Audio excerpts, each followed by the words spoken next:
It had been years since I last wrote something worth sharing. Time had passed, and so had the circumstances that once kept me from speaking out. There were accusations, personal issues, and many other obstacles that kept me silent for far too long. But today, the story I have to tell is different. This isn't just a story of my own making.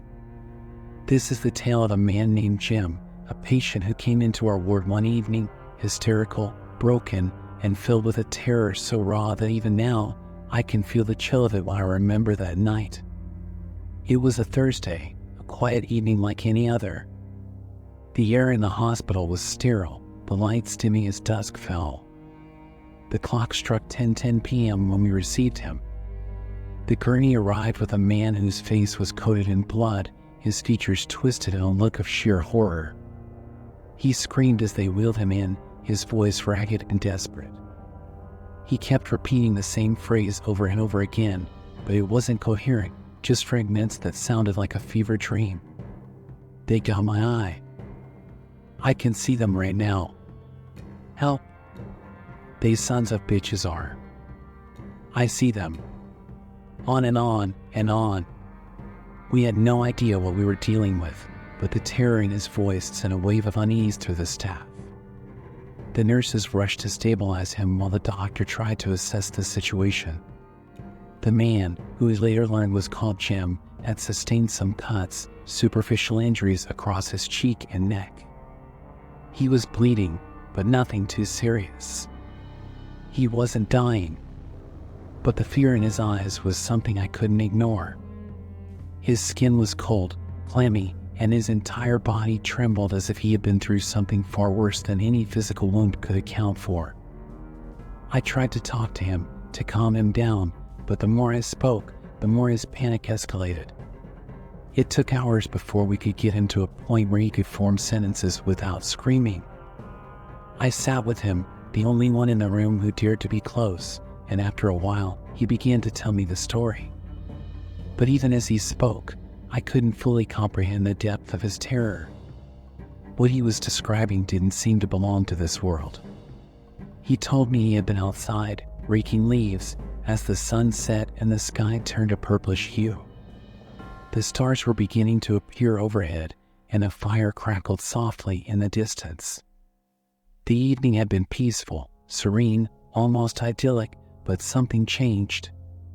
There was a sound, a complete silence that overtook everything. It wasn't the absence of sound, it was the absence of everything that made sound possible. It was as if the world itself had been muted by some unseen force. Jim described how, in that silence, he felt an overwhelming dread creeping up his spine, a sensation of being watched. His neck prickled, and his eyes instinctively turned upward.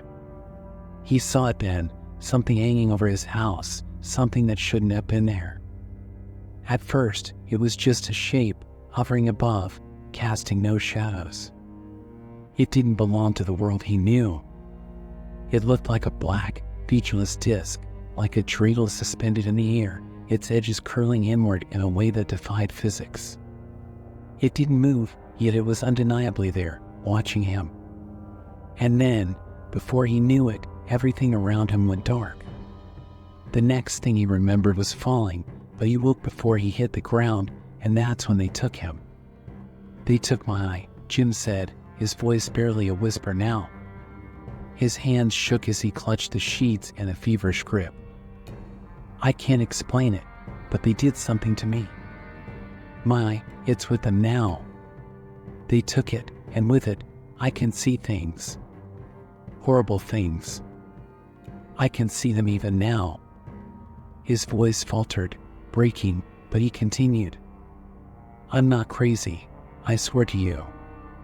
It's like I'm connected to something. With one eye, I see the world around me, but with the other, I see them. And they see me too.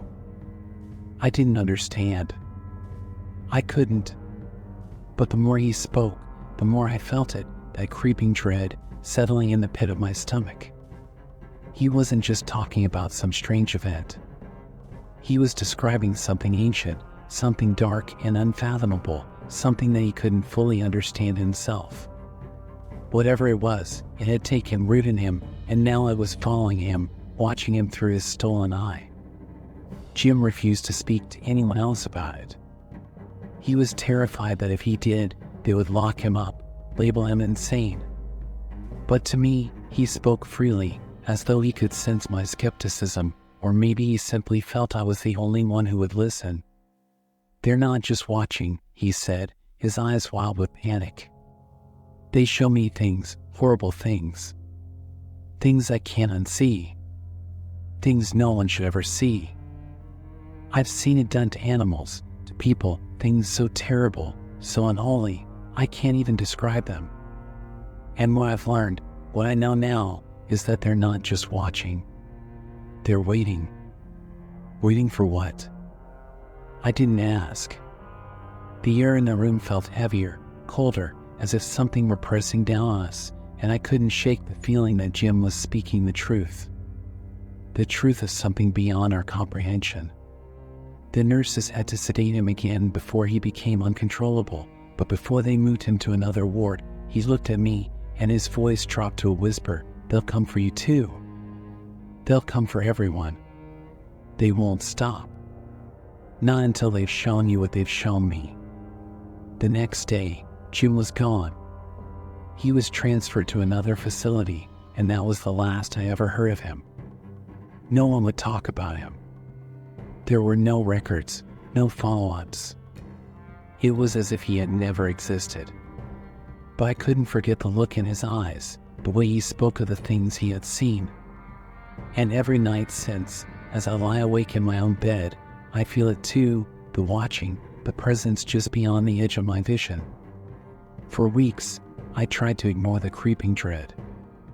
I told myself it was just my imagination, that Jim's story was nothing more than the ramblings of a tortured mind.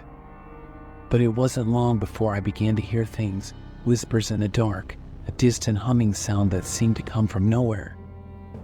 I would wake in the middle of the night, drenched in sweat, convinced that something was in my room, watching me. I began to see things too. Shadows in the corners of my vision, fleeting glimpses of movement where there should have been none. And the worst part? It wasn't just the shadows. It was the feeling that I wasn't alone. That something, or someone, was with me, watching me through the cracks in my walls, through the space behind my eyes. I couldn't escape it. No matter where I went, no matter how hard I tried to push it out of my mind, the sensation grew stronger. The whispers became clearer. The feeling of being watched never stopped. And then one night, it happened.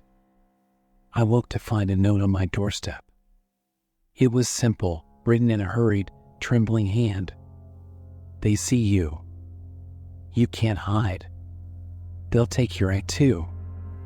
You'll see what I saw. And then, you'll wish you hadn't." The words were chilling, as though they had been written with the intention to frighten me, to push me closer to the edge of whatever madness was creeping into my mind. But it wasn't the note that terrified me the most. It was the realization that the presence, the thing that Jim had spoken of, wasn't just in his head. It had followed him, and now it had followed me too. I don't know how much time I have left. The whispers are louder now. The shadows move more freely. And every night, as I lie in bed, I can feel the weight of something pressing down on me, something waiting for me to open my eyes, just like Jim. Something that, once it has you in its sights, will never let you go. I can't run. I can't hide. And no matter how hard I try to ignore it, I know one thing for certain: whatever took Jim's eye is coming for me next. And it's not just coming for me. It's coming for all of us.